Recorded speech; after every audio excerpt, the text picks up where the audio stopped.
Kuna ufunguo unaofungua sala zetu.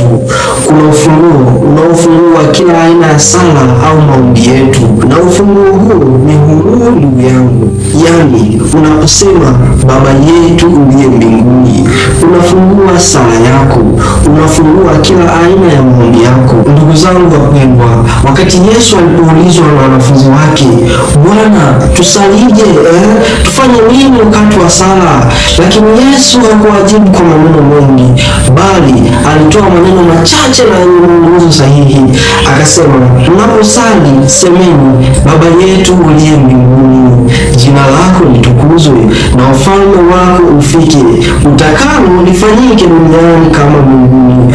Utupe leo mkate wetu wa kila siku, utusamehe makosa yetu kama tunavyowasamehe wale wote waliotukosea, usitutie katika vishawishi, bali utuokoe na maovu. Sala hii tunaona katika Injili ya Mathayo sura ya 6 aya ya 9 na katika Injili ya Luka sura ya 11 aya ya 2, Yesu akiwaambia, mnaposali salini sana Baba yetu, anzeni na neno Baba yetu uliye mbinguni. Je, hii ni kwa nini Yesu alisema tuanze na neno Baba yetu uliye mbinguni? Ndugu zangu, hii ni kwa sababu kabla ya kuomba chochote lazima ujue unazungumza na nani. Mungu si mbali, si mgeni. Mungu ni Baba yetu kabisa. Mungu ni Baba yetu halisi aliyetuumba. Na unaposema Baba yetu uliye mbinguni, unaingia katika uhusiano na yeye. Unajikumbusha kuwa hauko peke yako, bali una Baba anayekujali. Zaidi ya hapo, unapokuwa unaongea na Mungu, yaani Baba yetu, yeye anakuona katika vilindi vya moyo yako.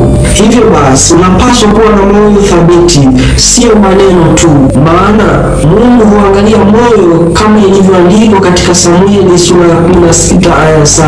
Maombi ya kweli yanahitaji imani na kuendana na mapenzi yake Mungu, kama tunavyoona katika Yohane pia sura ya 5 aya ya 14. Yesu anasisitiza kuwa Mungu anaangalia ndani ya mioyo yetu, si maneno tu.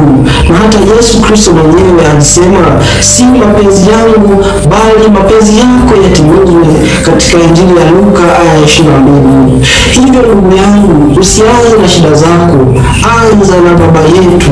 Sema, Baba yetu uliye mbinguni, kwa moyo wa imani na unyenyekevu, na moyo wako uwe wazi kabisa, maana Mungu anaona moyo wako, anaona akili yako, anaona kila chochote kilichoko ndani yako, na atayasikia maneno yako, kwa maana yeye ni Baba wa wote, ni Baba wa huruma, na huruma yake haipimwi, haichoki, wala haina kikomo.